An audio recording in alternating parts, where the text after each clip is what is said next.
Hi friends, welcome to ಕಲಿಯೋಣ. ಇವತ್ತು cucumber and BDD tutorial ನ ಭಾಗವಾಗಿ ಒಂದು ಹೊಸ ಕುಕುಂಬರ್ ಪ್ರಾಜೆಕ್ಟ್ ನ ಸ್ಕ್ರಾಚ್ ಇಂದ ಶುರು ಮಾಡೋದು ಹೇಗೆ ಅಂತ ಕಲಿಯೋಣ ಬನ್ನಿ. ಇದು ನಮ್ಮ ಕೋರ್ಸ್ ನ ಕಂಪ್ಲೀಟ್ ಕೋರ್ಸ್ ಸ್ಟ್ರಕ್ಚರ್.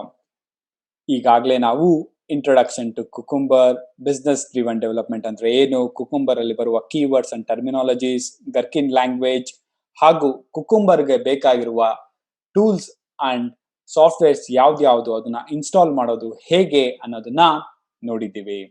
ಇವತ್ತು ಒಂದು ಸ್ಕ್ರಾಚ್ ಇಂದ ಒಂದು ಕುಕುಂಬರ್ ಪ್ರಾಜೆಕ್ಟ್ ನ ಯಾವ ತರ ಶುರು ಮಾಡೋದು, ಒಂದು ಪ್ರಾಬ್ಲಮ್ ಸ್ಟೇಟ್ಮೆಂಟ್ಗೆ ಫೀಚರ್ಸ್ ಹೇಗೆ ಬರೆಯೋದು, ಅದಕ್ಕೆ ತಕ್ಕಂತ ಸಿನಾರಿಯೋಸ್ ರನ್ ಮಾಡೋದು ಹೇಗೆ ಮತ್ತು ಬರುವ ಇಶ್ಯೂಸ್ ಅಥವಾ ಫೇಲ್ಯೂರ್ಸ್ ನ ಫಿಕ್ಸ್ ಮಾಡೋದು ಹೇಗೆ ಅಂತ ಕಲಿಯೋಣ ಬನ್ನಿ.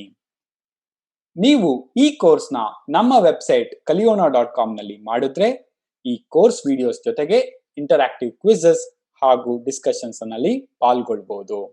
ನೀವು ಕೋರ್ಸ್ ಸಕ್ಸಸ್ಫುಲ್ ಆಗಿ ಕಂಪ್ಲೀಟ್ ಮಾಡಿದ್ರೆ ಕಲಿಯೋಣ ಕಡೆಯಿಂದ ಕೋರ್ಸ್ ಕಂಪ್ಲೀಷನ್ ಸರ್ಟಿಫಿಕೇಟ್ ಕೂಡ ಸಿಗುತ್ತೆ. ನೆನಪಿರಲಿ, ಈ ಕೋರ್ಸ್ ಫ್ರೀ. ನಾವು ಈ ಪ್ರಾಜೆಕ್ಟ್ ಬಿಲ್ಡ್ ಮಾಡೋದನ್ನ ಡಿಫ್ರೆಂಟ್ ಸ್ಟೇಜಸ್ ಆಗಿ ಬ್ರೇಕ್ ಮಾಡ್ಕೊಂಡಿದೀವಿ. ಅದು ಯಾವ್ಯಾವುದು ಅಂತ ಈ ಪಾಯಿಂಟರ್ಸ್ ಮುಖಾಂತರ ನೋಡೋಣ. ಮೊದಲನೇದಾಗಿ ನಾನು ನಿಮ್ಗೆ ಒಂದು ಎಂಟಿ ಕುಕುಂಬರ್ ಪ್ರಾಜೆಕ್ಟ್ ಕ್ರಿಯೇಟ್ ಮಾಡೋದು ಹೇಗೆ ಅಂತ ತೋರಿಸ್ತೀನಿ. ಆಮೇಲೆ ಒಂದು ಸಿನಾರಿಯೋ ಬರೆಯೋದು ಹೇಗೆ, ಅದು ಯಾವ ಫೈಲಲ್ಲಿ ಬರೀಬೇಕು, ಅದಕ್ಕೆ ಬೇಕಾಗಿರುವ ಸ್ಟೆಪ್ಸ್ ಯಾವುದು ಅಂತ ನೋಡೋಣ. ನಂತರ ಒಂದು ಸಿನಾರಿಯೋ ರನ್ ಮಾಡಿದಾಗ ಅದು ಅನ್ಡಿಫೈನ್ಡ್ ಅಂದ್ರೆ ಏನು, ಅದು ಪೆಂಡಿಂಗ್ ಅಂತ ಬಂದ್ರೆ ಅದರ ಅರ್ಥ ಏನು, ಮತ್ತೆ ಫೇಲ್ ಆದಾಗ ಅದನ್ನು ಫಿಕ್ಸ್ ಮಾಡೋದು ಹೇಗೆ, ಕೊನೆಯದಾಗೆ ಸಿನಾರಿಯೋಸ್ ಪಾಸ್ ಮಾಡೋದು ಹೇಗೆ ಅಂತ ಕಲಿತೀವಿ. ಈ ತರ ನಾವು ಒಂದೊಂದೇ ಸ್ಟೆಪ್ಸ್ ಮುಖಾಂತರ ಕಲಿತಾಗ ನಿಮ್ಗೆ ರಿಯಲ್ ವರ್ಲ್ಡ್ ಪ್ರಾಬ್ಲಮ್ಸ್ಗೆ ಕುಕುಂಬರ್ ನ ಯೂಸ್ ಮಾಡೋದು ತುಂಬಾ ಈಸಿ ಆಗುತ್ತೆ. ಮೊದಲನೇದಾಗಿ ನಾನು ಪ್ರಾಜೆಕ್ಟ್ ನ ಮೇವನ್ ಯೂಸ್ ಮಾಡ್ಕೊಂಡು ಕ್ರಿಯೇಟ್ ಮಾಡೋದ್ರಿಂದ ಇದಿಷ್ಟು ಇನ್ಫಾರ್ಮೇಶನ್ ನಿಮಗೆ ಗೊತ್ತಿದ್ರೆ ಒಳ್ಳೆಯದು. ನಾನು ಮೇವನ್ ಆರ್ಚ್ ಟೈಪ್ ಜನರೇಟ್ ಅನ್ನುವ ಒಂದು ಕಮಾಂಡ್ ಕೊಟ್ಟು ಪ್ರಾಜೆಕ್ಟ್ ನ ಕ್ರಿಯೇಟ್ ಮಾಡ್ತೀನಿ ಕಮಾಂಡ್ ಪ್ರಾಂಪ್ಟ್ ಇಂದ.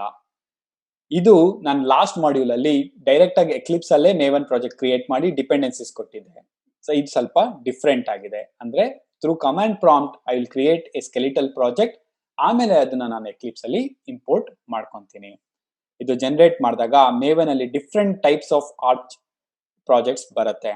ಅದರಲ್ಲಿ ನನಗೆ ಕುಕುಂಬರ್ದೇ ಬೇಕಾಗಿರೋದ್ರಿಂದ ಇದನ್ನ ನಾಪ್ಕ ಇಟ್ಕೊಳ್ಳಿ. io.cucumber ಅನ್ನೋದು ಗ್ರೂಪ್ ಐಡಿ, ಮತ್ತೆ ಕುಕುಂಬರ್ ಆರ್ಚ್ ಟೈಪ್ ಅನ್ನೋದು ಆರ್ಟಿಫ್ಯಾಕ್ಟ್ ಐಡಿ. ಇದು ವರ್ಷನ್ ಬೇಸ್ಡ್ ಆನ್ ಕುಕುಂಬರ್ ನೀವು ಯಾವ್ದು ಇನ್ಸ್ಟಾಲ್ ಮಾಡಬೇಕು ಅಂತ ಇರ್ತೀರಾ ಅಥವಾ ಯಾವ್ದನ್ನ ಯೂಸ್ ಮಾಡ್ಕೋಬೇಕು ಅಂತ ಇರ್ತೀರಾ ಅದನ್ನ ಕೊಡಿ. ಇಲ್ಲಿ 6.8.1 ಅಂತ ಇದೆ. ಇವಾಗ ಲೇಟೆಸ್ಟ್ 6.8.2 ಕೂಡ ಬಂದಿದೆ. ನೀವು ಯಾವ್ದು ಬೇಕಾದ್ರೂ ಯೂಸ್ ಮಾಡ್ಕೋಬಹುದು. ಇವತ್ತು ಈ ಸ್ಯಾಂಪಲ್ ಪ್ರಾಜೆಕ್ಟ್ ಟ್ಯುಟೋರಿಯಲ್ ಅಲ್ಲಿ ನಾನು ತಗೊಂತಾ ಇರುವ ಒಂದು ಪ್ರಾಬ್ಲಮ್ ಸ್ಟೇಟ್ಮೆಂಟ್ ಈ ತರ ಇದೆ. Application to let student know what is the breakfast on any given day.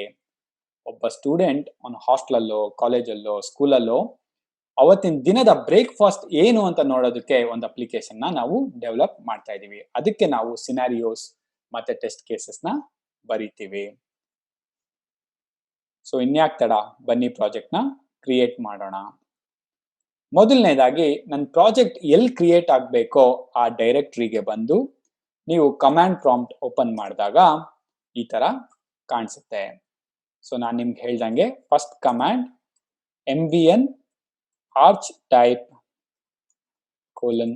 Generate ಅಂತ ಕೊಟ್ಟು ಎಂಟರ್ ಕೊಡಿ.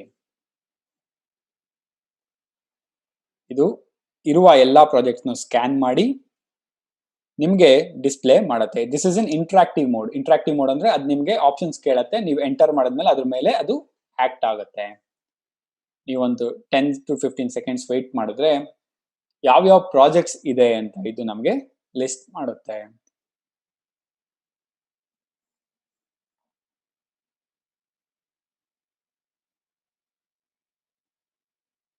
ಸೊ ನೀವು ಇಲ್ಲಿ ನೋಡ್ಬೋದು ಎಲ್ಲಾ ಪ್ರಾಜೆಕ್ಟ್ಸ್ ಇದು ಲಿಸ್ಟ್ ಮಾಡ್ತಾ ಇದೆ.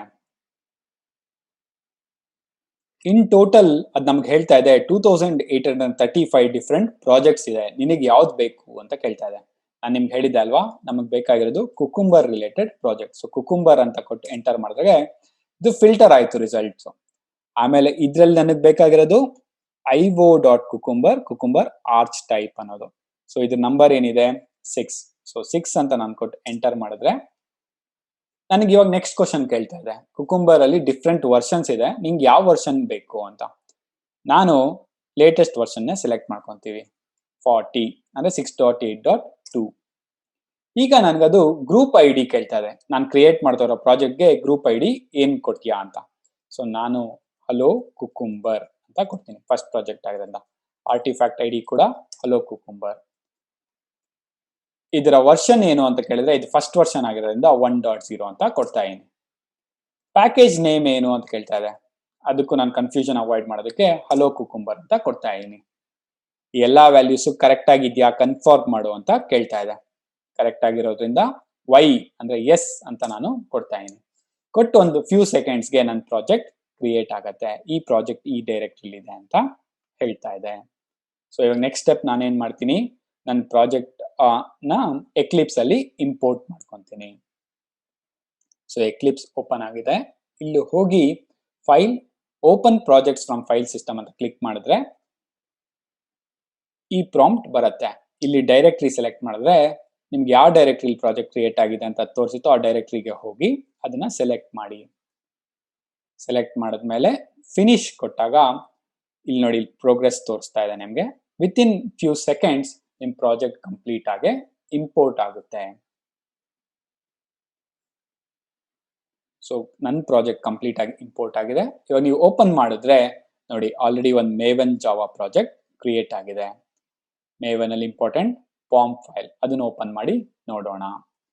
ನೀವು ಇಲ್ಲಿ ನೋಡಿದ್ರೆ cucumber dependency, cucumber JUnit dependency, JUnit dependencies ಎಲ್ಲ ಆಲ್ರೆಡಿ ಆಡ್ ಆಗಿದೆ. ಹಾಗೆ ಮೇವನ್ ಪ್ಲಗಿನ್ ಯೂಸ್ ಮಾಡೋದ್ರಿಂದ ಅದು ರಿಲೇಟೆಡ್ ಡೀಟೇಲ್ಸ್ ಕೂಡ ಡಿಸ್ಪ್ಲೇ ಆಗ್ತಾ ಇದೆ. ನೆಕ್ಸ್ಟ್ ನಾನು ಆರ್ಚ್ ಟೈಪ್ ಇಂದ ಪ್ರಾಜೆಕ್ಟ್ ನ ಕ್ರಿಯೇಟ್ ಮಾಡಿರೋದ್ರಿಂದ ನೀವು ಇಲ್ಲಿ ಗಮನಿಸಿದ್ರೆ ಸ್ಯಾಂಪಲ್ ಫೈಲ್ಸ್ ಕ್ರಿಯೇಟ್ ಆಗಿದೆ. ಯಾವ್ದ್ಯಾವ್ದು ರನ್ cucumber.java ಅಂತ. ಈ ಜಾವಾ ಕ್ಲಾಸ್ ನೇ ನಾವು ಕುಕುಂಬರ್ ರನ್ ಮಾಡೋದಕ್ಕೆ ಯೂಸ್ ಮಾಡೋದು. ನೆಕ್ಸ್ಟ್ ಸ್ಟೆಪ್ ಡೆಫಿನೇಷನ್ಸ್ .java ಅಂತ ಇದೆ. ಇದು ನೆಕ್ಸ್ಟ್ ನಾನು ಫೀಚರ್ ಸಿನಾರಿಯೋಸ್ ಎಲ್ಲ ಬರೆದಾಗ ಅದಕ್ಕೆ ತಕ್ಕ ಅಂತ ಇಂಪ್ಲಿಮೆಂಟೇಷನ್ ಕೋಡ್ ಬರೆಯುವಂತ ಜಾಗ ಇದು.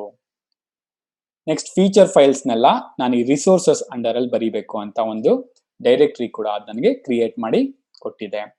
ಸೊ ಇಷ್ಟನ್ನ ನಾನು ಜಸ್ಟ್ ಮೇವನ್ ಆರ್ಚ್ ಟೈಪ್ ಕೊಟ್ಟು ಗ್ರೂಪ್ ID ಮತ್ತೆ ಆರ್ಟಿಫ್ಯಾಕ್ಟ್ ID ಕೊಟ್ಟಿದ ತಕ್ಷಣ ಅದು ನನಗೆ ಕ್ರಿಯೇಟ್ ಮಾಡಿ ಕೊಟ್ಟಿದೆ.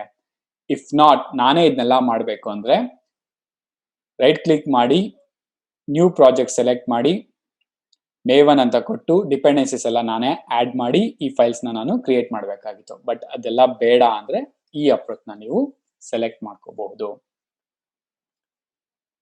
ಸೊ ಫಸ್ಟ್ ಸ್ಟೆಪ್ ನಾವು ಕಂಪ್ಲೀಟ್ ಮಾಡಿದ್ವಿ, ಅಂದ್ರೆ ಒಂದು ಎಂಟಿ ಪ್ರಾಜೆಕ್ಟ್ ನ ಕ್ರಿಯೇಟ್ ಮಾಡಿದ್ವಿ. ಇದು ನಾನು ಕರೆಕ್ಟ್ ಆಗಿ ಕ್ರಿಯೇಟ್ ಮಾಡಿದೀನೋ ಇಲ್ವೋ ಅಂತ ಗೊತ್ತಾಗೋದಕ್ಕೆ ರನ್ ಆಸ್ ಕೊಟ್ಟು ಮೇವನ್ ಟೆಸ್ಟ್ ಅಂತ ಕೊಡಿ. ಈ ಎರರ್ಸ್ ನ ನೀವು ಇಗ್ನೋರ್ ಮಾಡಬಹುದು. ಇಲ್ಲಿಂದ ನಮ್ಮ ಪ್ರಾಜೆಕ್ಟ್ ಸ್ಕ್ಯಾನ್ ಶುರು ಆಗ್ತಾ ಇದೆ.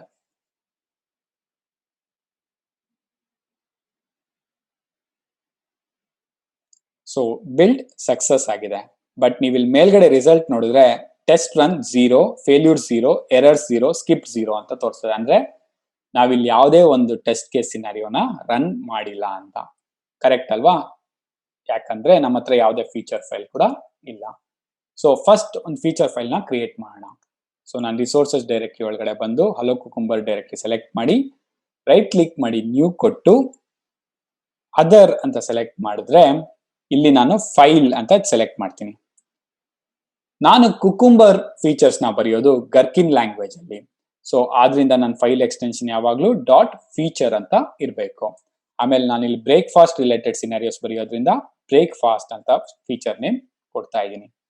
ಇಷ್ಟು ನಾನು ಕೊಟ್ಟು ಫಿನಿಶ್ ಅಂತ ಮಾಡಿದ್ರೆ ನನ್ನ ಫೀಚರ್ ಫೈಲ್ ರೆಡಿ ಆಯ್ತು. ಇಲ್ಲಿ ನಂಗೊಂದು ಸ್ಯಾಂಪಲ್ ಕೀವರ್ಡ್ಸ್ ಜೊತೆಗೆ 2 ಸಿನಾರಿಯೋ ಫೈಲ್ ಯಾವ ತರ ಇರತ್ತೆ ಅಂತ ಬಂದಿದೆ. ಇದು ಯಾತಕ್ ಬಂತು ಅಂದ್ರೆ ನಾನು ಎಕ್ಲಿಪ್ಸ್ ಅಲ್ಲಿ ಕುಕುಂಬರ್ ಪ್ಲಗಿನ್ ನ ಇನ್ಸ್ಟಾಲ್ ಮಾಡಿದ್ದೀನಿ. ಅಕಸ್ಮಾತ್ ನೀವು ಇನ್ಸ್ಟಾಲ್ ಮಾಡಿರ್ಲಿಲ್ಲ ಅಂದ್ರೆ ಈ .feature ಫೈಲ್ ಕ್ರಿಯೇಟ್ ಆಗಿದ ತಕ್ಷಣ ಎಕ್ಲಿಪ್ಸ್ ನಿಮ್ಗೊಂದು ಪ್ರಾಂಪ್ಟ್ ಕೇಳತ್ತೆ. ಈ ಫೈಲ್ಸ್ ನೆಲ್ಲ ನಾವು ಕುಕುಂಬರ್ ಪ್ಲಗಿನ್ ಯೂಸ್ ಮಾಡ್ಕೊಂಡು ರೀಡ್ ಮಾಡಿ ಎಡಿಟ್ ಮಾಡ್ಬೋದು. ನಿಮ್ಗೆ ಅದು ಇನ್ಸ್ಟಾಲ್ ಮಾಡ್ಬೇಕಾ ಅಂತ ನೀವು ಎಸ್ ಅಂತ ಇನ್ಸ್ಟಾಲ್ ಮಾಡಿದ್ರೆ ಒಂದ್ಸಲಿ ಎಕ್ಲಿಪ್ಸ್ ನ ಕ್ಲೋಸ್ ಮಾಡಿ ಓಪನ್ ಮಾಡಿದಾಗ ಈ ಆಪ್ಷನ್ಸ್ ಎಲ್ಲ ನಿಮಗೂ ಸಿಗುತ್ತೆ. ಈ ಕೀವರ್ಡ್ಸ್ ಎಲ್ಲ ಏನು, ಅದನ್ನ ಯಾತಕ್ಕೋಸ್ಕರ ಯೂಸ್ ಮಾಡ್ತೀವಿ ಅಂತ ನಾವು ಆಲ್ರೆಡಿ ಥಿಯರಿಟಿಕಲ್ ಪಾರ್ಟ್ ಅಲ್ಲಿ ನೋಡಿದ್ದೀವಿ. ಸೊ ನಾನು ಅದ್ರ ಬಗ್ಗೆ ಮತ್ತೆ ಕಾನ್ಸಂಟ್ರೇಟ್ ಮಾಡಲ್ಲ. ಸೊ ನಾನ್ ಬೇಸಿಕ್ ಎಕ್ಸಾಂಪಲ್ ಬರೀ ಒಂದೇ ಒಂದು ಸಿನಾರಿಯೋ ತಗೊಳ್ಳೋದ್ರಿಂದ ಇದು ನನಗೆ ಬೇಡ. ಇದು ನಾನು ಡಿಲೀಟ್ ಮಾಡ್ಬಿಟ್ಟು ಇದನ್ನೇ ಎಡಿಟ್ ಮಾಡಕ್ಕೆ ಟ್ರೈ ಮಾಡ್ತೀನಿ. ಸೊ ನನ್ನ ಫೀಚರ್ ಹೆಸರು ಏನಂತ ಕೊಡ್ಬೋದು, ಚೆಕ್ ಫಾರ್ ಬ್ರೇಕ್ಫಾಸ್ಟ್ ಅಂತ ಕೊಡ್ತೀನಿ. ಇಲ್ಲಿ ನಾನು I want to use this feature file to list all breakfast items on every day. ಒಂದು ವೀಕಲ್ಲಿ 7 days ಇದೆ. 7 days ಯಾವ ಬ್ರೇಕ್ಫಾಸ್ಟ್ ಅಂತ ನಾನು ಡಿಫ್ರೆಂಟ್ ಸಿನಾರಿಯೋಸ್ ಬೇಕಾದ್ರೆ ಇಲ್ಲಿ ಬರೀತಾ ಹೋಗ್ಬೋದು. ನಾನು ಫಸ್ಟ್ ಸಿನಾರಿಯೋನ ಸಂಡೇಯಿಂದ ಶುರು ಮಾಡ್ತೀನಿ. ಸಂಡೇ ಗಿವನ್, ಸೊ ಇದು ಪ್ರೀ ಕಂಡೀಷನ್ ಅಲ್ವಾ. ಸೊ ಪ್ರೀ ಕಂಡೀಷನ್ ಏನಂತ ಇರಬೇಕು, ಸೊ ಇದು ನಾನೊಂದು ಕೆಲಸ ಮಾಡ್ಕೊತೀನಿ, ಇದನ್ನ ಡಿಲೀಟ್ ಮಾಡ್ತೀನಿ ಕನ್ಫ್ಯೂಷನ್ ಅವಾಯ್ಡ್ ಮಾಡಕ್ಕೆ. ಗಿವನ್ ಟುಡೇ ಇಸ್ ಸಂಡೇ, ಇವತ್ತು ಸಂಡೇ ಆಗಿದ್ರೆ when student asks for today's breakfast. ಇವತ್ತು ಸಂಡೇ ಆಗಿದ್ದು ಯಾರ್ಯಾರ ಸ್ಟೂಡೆಂಟು ಇವತ್ತು ಬ್ರೇಕ್ಫಾಸ್ಟ್ ಏನು ಅಂತ ಕೇಳಿದ್ರೆ ದೆನ್ ನನ್ನ ಇಂಪ್ಲಿಮೆಂಟೇಷನ್ ಯಾವ ತರ ಇರಬೇಕು, ಟುಡೇಸ್ ಬ್ರೇಕ್ಫಾಸ್ಟ್ ಇಸ್ ದೋಸೆ ಅಂತ ಅದು ನನಗೆ ಡಿಸ್ಪ್ಲೇ ಮಾಡಬೇಕು. ಇದು ನಾನು ಒನ್ ಆಫ್ ದ ಸಿನಾರಿಯೋಸ್ ಬರ್ದಿರೋದು. ಸೊ ಇದು ಒಂದು ಫೀಚರು. ಈ ಫೀಚರ್ ಅಲ್ಲಿ ನಾನು ಎಷ್ಟೊಂದು ಸಿನಾರಿಯೋಸ್ ಬರಿಬಹುದು, ಬಟ್ ನಾನು ಫಸ್ಟ್ ಒಂದು ಸಂಡೇಗೆ ಒಂದು ಸಿನಾರಿಯೋ ಬರ್ದಿದ್ದೀನಿ. This is in the format of given, when, then. ಇದು ಕುಕುಂಬರ್ ನ ಬೇಸಿಕ್ ಸಿಂಟ್ಯಾಕ್ಸ್. ಸೊ ನಾನೇನ್ ಮಾಡ್ತೀನಿ, ಫೀಚರ್ ಬರ್ದೆ ಸೇವ್ ಮಾಡಿದ್ದೀನಿ. ಇವಾಗ ರನ್ ಮಾಡಿ ನೋಡ್ತೀನಿ ಇದು ಯಾವ ತರ ತೋರ್ಸುತ್ತೆ ಅಂತ. ಸೊ ರೈಟ್ ಕ್ಲಿಕ್ ಮಾಡಿ ಮೇವೆನ್ ಟೆಸ್ಟ್ ಅಂತ ಕೊಟ್ಟಾಗ ಇದು ರನ್ ಆಗ್ತಾ ಇದೆ.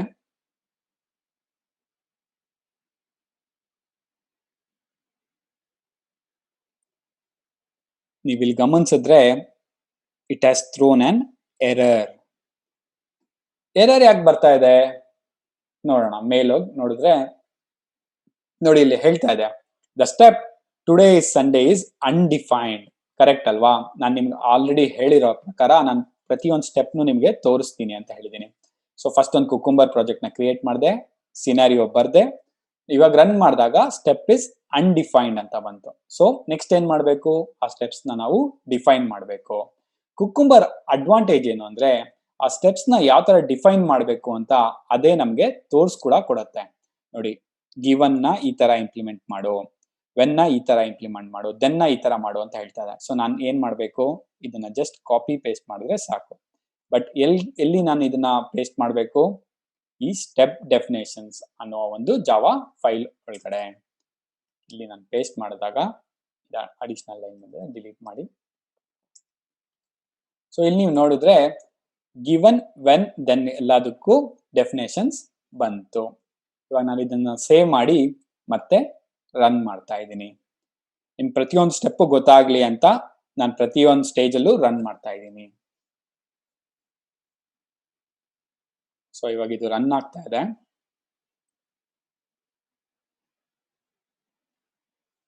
ಇವಾಗ ಏನ ಅಂತ ಬಂದಿದೆ, ಮತ್ತೆ ಎರರ್ ಅಂತ ಬಂದಿದೆ.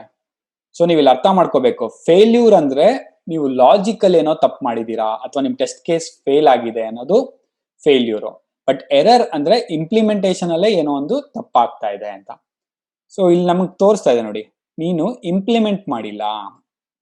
ಟು ಡು ಇಂಪ್ಲಿಮೆಂಟ್ ಮೀ, ನೀನೇನೋ ಡೆಫಿನೇಷನ್ ಏನೋ ಬರ್ದೆ, ಕರೆಕ್ಟ್, ಫಸ್ಟ್ ಸ್ಟೇಜ್ ನೀನ್ ಪಾಸ್ ಆದೆ, ಅನ್ಡಿಫೈನ್ಡ್ ಅಂತ ಇತ್ತು. ಇವಾಗ ಆ ಎರರ್ ಬರ್ತಾ ಇಲ್ಲ, ಯಾಕಂದ್ರೆ ನೀನ್ ಡಿಫೈನ್ ಮಾಡಿದ್ಯಾ. ಬಟ್ ನೀನು ಇಂಪ್ಲಿಮೆಂಟ್ ಮಾಡದೇ ಇರೋದ್ರಿಂದ ಎಲ್ಲದನ್ನು ಪೆಂಡಿಂಗ್ ಅಂತ ಬರ್ತಾ ಇದೆ. ಸೊ ನಾವೇನ್ ಮಾಡ್ಬೇಕು, ಈ ಸ್ಟೆಪ್ಸ್ ನಾವು ಇಂಪ್ಲಿಮೆಂಟ್ ಮಾಡಬೇಕು. So given today is Sunday, Sunday ಆಗಿರೋದ್ರಿಂದ ನಾನು ಸದ್ಯಕ್ಕೆ ಬೇಸಿಕ್ ಅಪ್ಲಿಕೇಶನ್ ತಗೊಂತಾ ಇರೋದ್ರಿಂದ ಇಲ್ಲೇನು ನಾನು ಬರೆಯೋದಿಲ್ಲ. When student ask for today's breakfast ಅಂತ ಅಂದಾಗ ನಾನು ಹೇಳಬೇಕು ಚೆಕ್ ಫಾರ್ ಟುಡೇಸ್ ಬ್ರೇಕ್ಫಾಸ್ಟ್ ಅಂತ ನಾನು ಒಂದು ಇಂಪ್ಲಿಮೆಂಟೇಷನ್ ಮೆಥಡ್ ಬರೀತೀನಿ ಅಂತ ಅನ್ಕೊಳ್ಳಿ.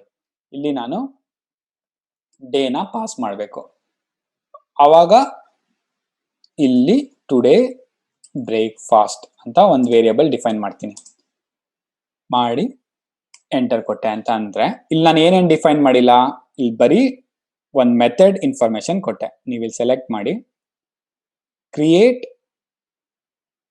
ಲೋಕಲ್ ವೇರಿಯೇಬಲ್ ಟುಡೇ ಬ್ರೇಕ್ಫಾಸ್ಟ್ ಅಂತ ಕೇಳ್ತದೆ. ಯಾಕೆ ಹೇಳಿ, ನಾನು ಫಸ್ಟು ಒಂದು ವೇರಿಯೇಬಲ್ನ ಕ್ರಿಯೇಟ್ ಮಾಡಬೇಕಾಗಿತ್ತು. ಸೊ ಇಲ್ಲಿ ಬೇಡ. ಸೊ ಮೇಲ್ಗಡೆ ಬಂದು ಪ್ರೈವೇಟ್ ವೇರಿಯೇಬಲ್ ಮಾಡ್ತೀನಿ, ಬರೀ ಇದಕ್ಕೆ ಮಾತ್ರ ಯೂಸ್ ಮಾಡೋ ಥರ. ನಾನು ಸ್ಟ್ರಿಂಗ್ ಡೇ ಅಂತ ಒಂದು ವೇರಿಯೇಬಲ್ ತಗೊಂತೀನಿ. ಪ್ರೈವೇಟ್ ಸ್ಟ್ರಿಂಗ್ ಟುಡೇ ಬ್ರೇಕ್ಫಾಸ್ಟ್ ಅಂತ ಎರಡು ವೇರಿಯೇಬಲ್ ಡಿಫೈನ್ ಮಾಡಿದ್ದೀನಿ. ಸೊ ಇಲ್ಲಿ ಬ್ರೇಕ್ಫಾಸ್ಟ್ ಇಸ್ಕೊಂಡು check for today's breakfast day. Day ಏನಿದೆ ಇಲ್ಲಿ ಅವ್ರು ಏನ್ ಪಾಸ್ ಮಾಡಿರ್ತಾರೆ ಆ ಡೇನ ಕೊಡ್ಬೇಕಲ್ವಾ. So day is equal to ಸದ್ಯಕ್ಕೆ ಸಂಡೇ ಅಂತ ಪಾಸ್ ಮಾಡ್ತಾ ಇದೀನಿ, ಯಾಕಂದ್ರೆ ನಾನು ಸಂಡೇ ಒಂದಕ್ಕೆ ಸಿನಾರಿಯೋ ಬರ್ದಿರೋದ್ರಿಂದ. ಈ ಮೆಥಡ್ ನಾನು ಇನ್ನ ಬರ್ದಿಲ್ಲ. ಸೊ ಆ ಮೆಥಡ್ ನಾನು ಇವಾಗ ಇಂಪ್ಲಿಮೆಂಟ್ ಮಾಡಬೇಕು. Create method. ಇಲ್ಲಿ ಆಕ್ಚುಯಲ್ ಇಂಪ್ಲಿಮೆಂಟೇಷನ್ ನಾನು ಬರಿಬೇಕು. ಇಲ್ಲಿ ಡೇ ಆಫ್ ದ ವೀಕ್ ನ ಪಾಸ್ ಮಾಡ್ತಾರೆ ಅಂತ ನಾನು ಇಂಪ್ಲಿಮೆಂಟೇಷನ್ ಬರೆದ್ರೆ ರಿಟರ್ನ್ ನಲ್ಲಿದೆ, ಅದಾದ್ಮೇಲೆ ನಾನು ಬರಿತೀನಿ. ಸೊ ನಾನೇನ್ ಬರಿತಾ ಇದೀನಿ, ಇದು ಒಂದೇ ಒಂದು ಸಿನಾರಿಯೋ ಆಗಿರೋದ್ರಿಂದ ಸಿಂಪಲ್ ಇಂಪ್ಲಿಮೆಂಟೇಷನ್ ಅಂದ್ಬಿಟ್ಟು ರಿಟರ್ನ್ ಇಡ್ಲಿ ಅಂತ ಇಂಪ್ಲಿಮೆಂಟ್ ಮಾಡಿದ್ದೀನಿ ಅಂತ ಅನ್ಕೋಣ. ಸೊ ಅವ್ರು ಕೇಳ್ತಾ ಇದಾರೆ ಇವತ್ತಿನ ಬ್ರೇಕ್ಫಾಸ್ಟ್ ಏನು ಅಂದ್ರೆ ನಾನು ಇಂಪ್ಲಿಮೆಂಟೇಷನ್ ಪ್ರಕಾರ ಇಡ್ಲಿ ಅಂತ ಮಾಡಿದ್ದೀನಿ. ಅವಾಗ ಇಲ್ಲೇನ್ ಅಸರ್ಟ್ ಆಗ್ಬೇಕು, ಅಸರ್ಟ್ ಅಂದ್ರೆ ಅವ್ರು ಕೊಟ್ಟಿರೋ ವ್ಯಾಲ್ಯೂ ಮತ್ತೆ ನಾನು ಬರ್ದಿರೋ ವ್ಯಾಲ್ಯೂ ಕರೆಕ್ಟ್ ಆಗಿದ್ಯಾ ಅಂತ. ಅವ್ರು ಕೊಟ್ಟಿರೋ ವ್ಯಾಲ್ಯೂ ಏನು, ಟುಡೇಸ್ ಬ್ರೇಕ್ಫಾಸ್ಟ್ ಇಸ್, ಅವ್ರೇನೋ ಒಂದು ವ್ಯಾಲ್ಯೂ ಸೆಟ್ ಮಾಡಿದ್ದಾರೆ, ಅದು ಎಕ್ಸ್ಪೆಕ್ಟೆಡ್ ವ್ಯಾಲ್ಯೂ. ಆಕ್ಚುಯಲ್ ವ್ಯಾಲ್ಯೂ ಏನ್ ಬರ್ತಾ ಇದೆ, ಟುಡೇ ಬ್ರೇಕ್ಫಾಸ್ಟ್ ಅನ್ನೋ ವೇರಿಯೇಬಲ್ ಅಲ್ಲಿ ಇದೆ ಅಲ್ವಾ. ಟುಡೇ ಬ್ರೇಕ್ಫಾಸ್ಟ್ ಅಂತ ಕೊಟ್ಟಿದ್ದೀನಿ. ಸೊ ಇದು ಆಕ್ಚುಯಲ್ ವ್ಯಾಲ್ಯೂ, ಇದು ಎಕ್ಸ್ಪೆಕ್ಟೆಡ್ ವ್ಯಾಲ್ಯೂ. ನೋಡೋಣ ಇವಾಗ ಇದು ರನ್ ಮಾಡಿದಾಗ ಕರೆಕ್ಟ್ ಆಗಿದ್ಯಾ ಇಲ್ವಾ ಅಂತ. ರೈಟ್ ಕ್ಲಿಕ್ ಮಾಡಿ run as maven test. So ಇದು ರನ್ ಆಗ್ತಾ ಇದೆ.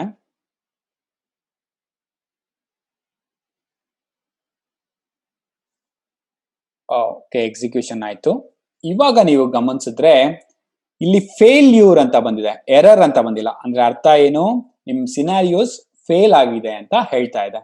ಯಾತಿಗ್ ಫೇಲ್ ಆಯ್ತು? ಓಕೆ, ಯಾವ ಸಿನಾರಿಯೋ ಫೇಲ್ ಆಯ್ತು? ಸಿನಾರಿಯೋ ಫೇಲ್ ಆಗಿರೋದು ಸಂಡೇ ಅನ್ನೋ ಸಿನಾರಿಯೋ ಫೇಲ್ ಆಗಿದೆ. ಏನ್ ಎಕ್ಸ್ಪೆಕ್ಟ್ ಮಾಡ್ತಾ ಇತ್ತದು, ದೋಸೆ ಅಂತ ಎಕ್ಸ್ಪೆಕ್ಟ್ ಮಾಡ್ತಾ ಇತ್ತು, ಬಟ್ ನಾವು ಇಂಪ್ಲಿಮೆಂಟ್ ಮಾಡಿರೋದು ಇಡ್ಲಿ. ನೋಡಿ, ಈ ತರ ನಮ್ಮ ಎಕ್ಸ್ಪೆಕ್ಟೇಷನ್ ಬೇರೆ, ಇಂಪ್ಲಿಮೆಂಟೇಷನ್ ಬೇರೆ ಆದ್ರೆ ಕುಕುಂಬರ್ ನಮ್ಗೆ ಎರರ್ಸ್ ನ ತೋರಿಸುತ್ತೆ. ಸೊ ನಾನು ಫೀಚರ್ ಫೈಲ್ಗೆ ಹೋದ್ರೆ ನಿಮ್ಗೆ ಅರ್ಥ ಆಗತ್ತೆ. ಸೊ ಫೀಚರ್ ಪ್ರಕಾರ ಏನಿತ್ತು, ಸಂಡೇ ಆದ್ರೆ ಬ್ರೇಕ್ಫಾಸ್ಟ್ ದೋಸೆ ಇರ್ಬೇಕಾಗಿತ್ತು, ಆದ್ರೆ ನಾವೇನ್ ಇಂಪ್ಲಿಮೆಂಟ್ ಮಾಡಿದೀವಿ, ಇಡ್ಲಿ ಅಂತ ಇಂಪ್ಲಿಮೆಂಟ್ ಮಾಡಿದೀವಿ. ಅದರಿಂದ ಆಬ್ವಿಯಸ್ಲಿ ಅದು ರಾಂಗ್ ಆಗಿದೆ, ಅದನ್ನ ತೋರಿಸಿದೆ. ಸೊ ನಾನು ಇವಾಗ ಬಂದ್ಬಿಟ್ಟು ಇಂಪ್ಲಿಮೆಂಟೇಷನ್ ಚೇಂಜ್ ಮಾಡಿದೆ, ಇಡ್ಲಿ ಬದಲು ದೋಸೆ ಅಂತ ಕೊಟ್ಟಿದ್ದೀನಿ. ಇವಾಗ ಮತ್ತೆ ಇದನ್ನ ರನ್ ಮಾಡ್ತೀನಿ. ಪ್ರಾಜೆಕ್ಟ್ ಲೆವೆಲ್ಗೆ ಹೋಗಿ ರನ್ ಆಸ್ ಮೇವನ್ ಟೆಸ್ಟ್ ಅಂತ ಕೊಡ್ತೀನಿ.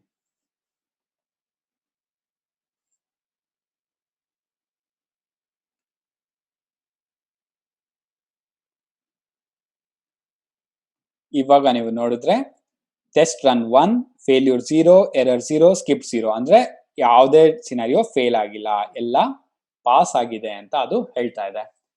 ನೀವು ಇನ್ನೊಂದು ಗಮನಿಸಬೇಕಾಗಿರೋದು, ಈ ಟೆಸ್ಟ್ ರಿಪೋರ್ಟ್ ಎಲ್ಲ ನಿಮ್ಗೆ ಈ ಟಾರ್ಗೆಟ್ ಅನ್ನೋ ಡೈರೆಕ್ಟರಿಲಿ ಸೇವ್ ಆಗಿರುತ್ತೆ. ನಾನು ಶೂರ್ ಫೈಲ್ ರಿಪೋರ್ಟ್ಸ್ ಅಲ್ಲಿ ಸೇವ್ ಮಾಡ್ತಾ ಇದೀನಿ. ಇದು ಫಾರ್ಮ್ಯಾಟ್ ಬಂದ್ಬಿಟ್ಟು ಜೆ ಯೂನಿಟ್ ಫಾರ್ಮ್ಯಾಟ್ ಅಲ್ಲಿ ಇದೆ. ಇವಾಗ ನಾನು ಡಬಲ್ ಕ್ಲಿಕ್ ಮಾಡಿದ್ರೆ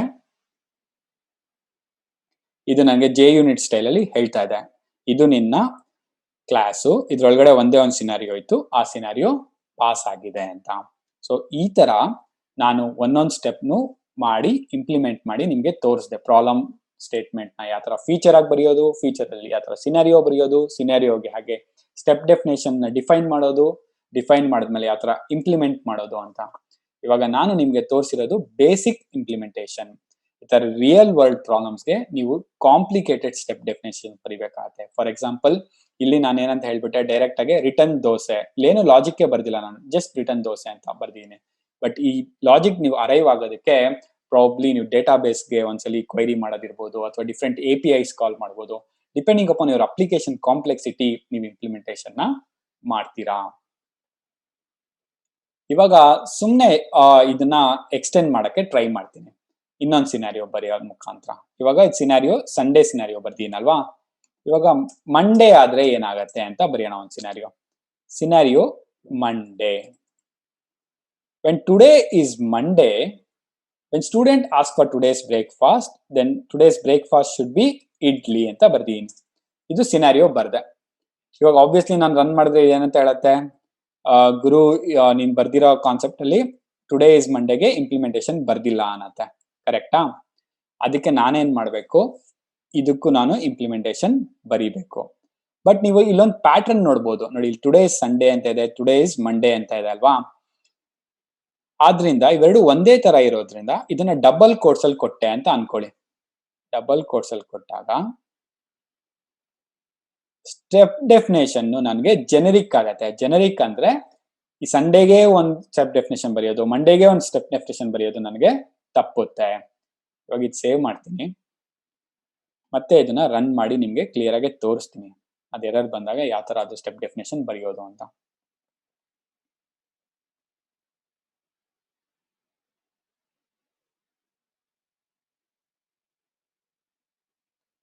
ಸೊ ಇಲ್ಲಿ ನೋಡಿದ್ರೆ ನೀವು ಎರರ್ ಅಂತ ಬಂದಿದೆ. ಯಾಕೆ? ಟುಡೇ ಇಸ್ ಸಂಡೇ, ನೋಡಪ್ಪ ಈ ಸ್ಟೆಪ್ನು ನೀನು ಇಂಪ್ಲಿಮೆಂಟ್ ಮಾಡಿಲ್ಲ, ಟುಡೇ ಇಸ್ ಮಂಡೇ ಅನ್ನೋದು ಕೂಡ ಇಂಪ್ಲಿಮೆಂಟ್ ಮಾಡಿಲ್ಲ ಅಂತ ತೋರಿಸ್ತದೆ. ಇವಾಗ ನೀವು ಕನ್ಫ್ಯೂಸ್ ಆಗ್ಬೋದು, ನಾನು ಟುಡೇ ಇಸ್ ಸಂಡೇ ಮಾಡಿದ್ನಲ್ಲ ಅಂತ. ಹೌದು, ನೀವು ಟುಡೇ ಇಸ್ ಸಂಡೇ ಅನ್ನೋದು ಹಾರ್ಡ್ ಕೋಡೆಡ್ ವ್ಯಾಲ್ಯೂ ಮಾಡಿದೀರಾ, but today is A variable ಅನ್ನೋ ತರ ನೀವು ಡಿಫೈನ್ ಮಾಡಿಲ್ಲ. ಸೊ ನಾನೇನ್ ಮಾಡ್ತೀನಿ ಇವಾಗ, ಇದನ್ನ ಟುಡೇ ಇಸ್ ಪ್ಲೇಸ್ ಹೋಲ್ಡರ್ ಕೊಟ್ಬಿಟ್ಟು ಸ್ಟ್ರಿಂಗ್ ಅಂತ ಕೊಡ್ತೀನಿ. ಆಬ್ವಿಯಸ್ಲಿ ಇಲ್ಲಿ ವ್ಯಾಲ್ಯೂ ನಾನು ಸ್ಟ್ರಿಂಗ್ ತಾನೇ ಕೊಡೋದು. ಬೇಸ್ಡ್ ಆನ್ ಅವ್ರು ಏನ್ ಕೊಡ್ತಾರೆ ಆ ವ್ಯಾಲ್ಯೂನ ಇಲ್ಲಿ ಹಾರ್ಡ್ ಕೋಡ್ ಮಾಡ್ತೀರಾ ಡೇ ಅನ್ನೋ ವೇರಿಯಬಲ್ಗೆ ಅಸೈನ್ ಮಾಡ್ತೀನಿ.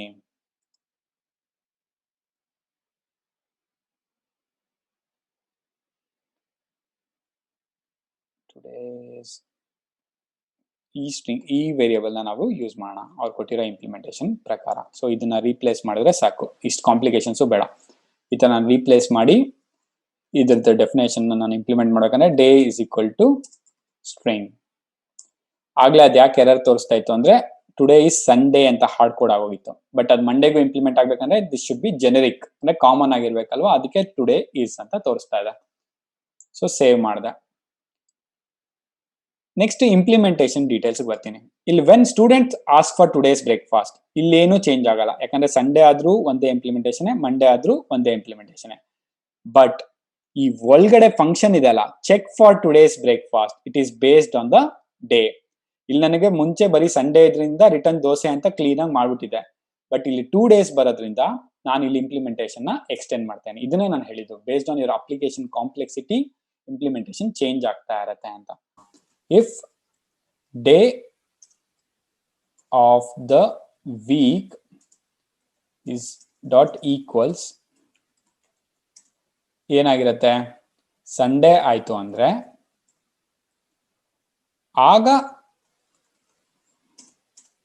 ಆಗ you return it as dosa. Else if same ಇದೇ ಕಂಡೀಷನ್ ಕೊಡ್ಬೇಕು ನಾನು, ಬಟ್ ಇದು ಮಂಡೇ ಆಗತ್ತಲ್ವಾ. Else if the day of the week is Monday, return idli.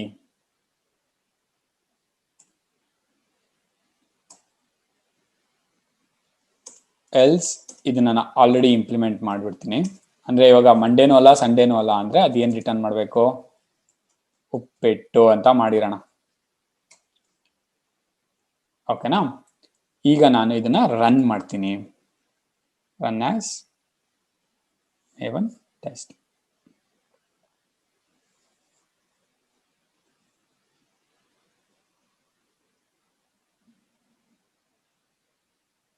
ನೋಡಿ ಇಲ್ಲಿ ನಂಗೆ ತೋರಿಸ್ತದೆ 2 tests run and both of them are success. ಅದು ನೀವು ಇಲ್ಲಿ ಕಂಪೇರ್ ಮಾಡ್ಬೇಕು ಅಂದ್ರೆ ಇಲ್ಲಿ ಬಂದು ನೋಡಿದ್ರೆ ಗೊತ್ತಾಯ್ತು ನೋಡಿ, ಸಂಡೇನೂ ಪಾಸ್ ಆಯ್ತು, ಮಂಡೇನೂ ಪಾಸ್ ಆಯ್ತು. ಯಾಕೆ? ಸಂಡೇ ದೋಸೆ ರಿಟರ್ನ್ ಮಾಡಿದೆ, ಮಂಡೇ ಇಡ್ಲಿ ರಿಟರ್ನ್ ಮಾಡಿದೆ. ಅದೇನ ನಮ್ ಫೀಚರ್ ಅಲ್ಲೂ ಇರೋದು? ಹೌದು, ದೋಸೆನೂ ಆಗಿದೆ, ಇಡ್ಲಿನೂ ಆಗಿದೆ. ಸೊ ನಾನು ಜನರಿಕ್ ಸಿನಾರಿಯೋನೂ ಬರ್ದಿರೋದ್ರಿಂದ ನೀವು ಇದನ್ನ ಎಕ್ಸ್ಟೆಂಡ್ ಮಾಡ್ಬೋದು. ಸಿನಾರಿಯೋ ಎನಿ ಅದರ್ ಡೇ ಅಂತ ಕೊಟ್ಟು given today is other day. ಇದು ನಾನು ಸುಮ್ಮನೆ ಇಂಪ್ಲಿಮೆಂಟೇಷನ್ ಕೊಡ್ತೀನಿ, ನೀವು ಬೇಕಾದ್ರೆ 7 ದಿನಕ್ಕೆ 7 ಸಿನಾರಿಯೋನು ಬರ್ದ್ಬಿಟ್ಟು ಟೆಸ್ಟ್ ಮಾಡ್ಕೋಬಹುದು. ವೆನ್ ನೋಡಿ ಗಿವನ್ ಸ್ಪೆಲ್ಲಿಂಗ್ ತಪ್ಪು ಮಾಡಿದ್ದೀನಿ ನಾನು. Student ask for today's breakfast, then today's breakfast is, ಇವಾಗ ನನಗೆ ಗೊತ್ತು ಇಂಪ್ಲಿಮೆಂಟೇಷನ್ ಉಪ್ಪಿಟ್ಟು ಅಂತ ಕೊಟ್ಟಿದ್ದೀನಿ, ಸುಮ್ಮನೆ ಇಲ್ಲಿ ಅವಲಕ್ಕಿ ಅಂತ ಕೊಡ್ತೀನಿ. ಅವಲಕ್ಕಿ ಅಂತ ಕೊಟ್ಟು ರನ್ ಮಾಡಿ ನೋಡ್ತೀನಿ. ನನ್ನ ಪ್ರಕಾರ ಇವಾಗ ಏನಾಗಬೇಕು, 2 ಸಿನಾರಿಯೋ ಪಾಸ್ ಆಗಬೇಕು, 1 ಸಿನಾರಿಯೋ ಫೇಲ್ ಆಗಬೇಕು. Run as maven test.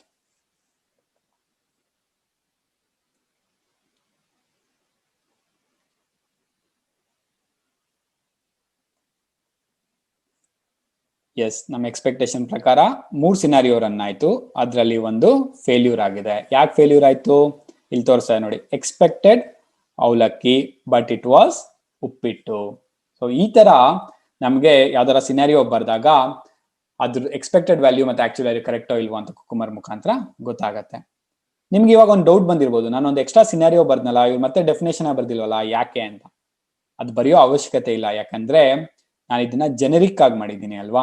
Given today is string ಅಂತ ತಗೊಂತಾ ಇದೆ, ಆಮೇಲೆ ಆ ಸ್ಟ್ರಿಂಗ್ ಪ್ಯಾರಾಮೀಟರ್ ಮೇಲೆ ಎಕ್ಸ್ಪೆಕ್ಟೆಡ್ ರಿಸಲ್ಟ್ಸ್ ನಾನು ಕೊಟ್ಟಿದ್ದೆ. ಸೊ ಮತ್ತೆ ನಾನು ಸ್ಟೆಪ್ ಡೆಫಿನೇಷನ್ಗೆ ಹೋಗ್ಬಿಟ್ಟು ಸಾರಿ ಎಲ್ಲರೂ ಎಕ್ಸ್ಪೆಕ್ಟ್ ಮಾಡ್ತಾ ಇದ್ದು ಅವಲಕ್ಕಿ, ನಾನಿಲ್ಲಿ ಉಪ್ಪಿಟ್ಟು ಕೊಟ್ಬಿಡೀನಿ ಅಂತ ಇಲ್ಲಿ ಬಂದು ಮತ್ತೆ ನಾನು ಅವಲಕ್ಕಿ ಕೊಟ್ಟೆ ಅಂದ್ರೆ ಇಂಪ್ಲಿಮೆಂಟೇಷನ್ ಮತ್ತೆ ಎಕ್ಸ್ಪೆಕ್ಟೇಷನ್ ಒಂದೇ ಆಯ್ತಲ್ವಾ. ಇವಾಗ ಮತ್ತೆ ನಾನು ಸೇವ್ ಮಾಡಿ ರನ್ ಮಾಡಿದ್ರೆ ನಮ್ಮ ಎಲ್ಲಾ ಸಿನಾರಿಯೋಸು ಪಾಸ್ ಆಗ್ಬೇಕು. ನೋಡೋಣ ಏನಾಗತ್ತೆ ಅಂತ.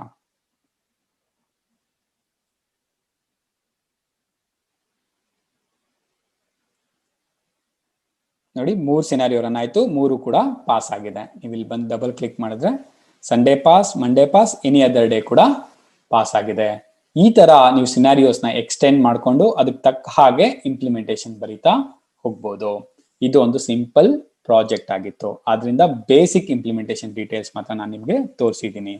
ನಿಮ್ ರಿಯಲ್ ವರ್ಲ್ಡ್ಗೆ ನಾನು ಹೇಳಿರೋ ಪ್ರಕಾರ ಇಂಪ್ಲಿಮೆಂಟೇಷನ್ ಅಲ್ಲಿ ನೀವು ಬೇಕಾದ್ರೆ APIs ಕಾಲ್ ಮಾಡ್ಬೋದು, ಡೇಟಾಬೇಸ್ ಕ್ವೈರೀಸ್ ಬರೀಬಹುದು, ಅಥವಾ ವಾಟ್ ನಾಟ್, ನೀವು ಜಾವಾಲ್ ಏನೇನ್ ಮಾಡ್ಬೋದು ಅದನ್ನೆಲ್ಲದನ್ನು ಈ ಸ್ಟೆಪ್ ಡೆಫಿನೇಷನ್ಸ್ ಅಲ್ಲಿ ಮಾಡಬಹುದು. ಹೋಪ್ ನಿಮಗೆ ಒಂದು ಸ್ಕ್ರಾಚ್ ಇಂದ ಕುಕುಂಬರ್ ಪ್ರಾಜೆಕ್ಟ್ ಯಾವ ತರ ಬರೆಯೋದು ಅಂತ ಗೊತ್ತಾಗಿದೆ ಅಂತ ಅನ್ಕೊಂತೀನಿ. ಮುಂದಿನ ಮಾಡ್ಯೂಲ್ ಅಲ್ಲಿ ಇದೇ ತರ ಇನ್ನೊಂದು ಎಕ್ಸಾಂಪಲ್ ತಗೊಳ್ಳೋಣ. Greatest cricketer of all time ಯಾರು ಅನ್ನೋ ಒಂದು ಪ್ರಾಬ್ಲಮ್ ಸ್ಟೇಟ್ಮೆಂಟ್ ತಗೊಂಡು ಸಾಲ್ವ್ ಮಾಡೋ ಪ್ರಯತ್ನ ಮಾಡೋಣ. ಅದಕ್ಕೂ ಮುಂಚೆ ನೀವೇ ಒಂದು ಟ್ರೈ ಮಾಡಿ, ಗೊತ್ತಾಗಿಲ್ಲ ಅಂದ್ರೆ ಆ ಸೊಲ್ಯೂಷನ್ ನ ನೋಡಿ. ನೀವೇನಾದ್ರೂ ಈ ವಿಡಿಯೋನ ಯೂಟ್ಯೂಬ್ ಅಲ್ಲಿ ನೋಡ್ತಾ ಇದ್ರೆ ನಮ್ ಚಾನೆಲ್ಗೆ ಸಬ್ಸ್ಕ್ರೈಬ್ ಆಗಿ. ಈ ವಿಡಿಯೋ ಇಷ್ಟ ಆಗಿದ್ರೆ ಲೈಕ್ ಮಾಡಿ, ನಿಮ್ ಡೌಟ್ಸ್ನೆಲ್ಲ ಕಮೆಂಟ್ ಮಾಡಿ, ನಿಮ್ ಫ್ರೆಂಡ್ಸ್ ಜೊತೆ ಶೇರ್ ಮಾಡೋದನ್ನ ಮರಿಬೇಡಿ. Thank you.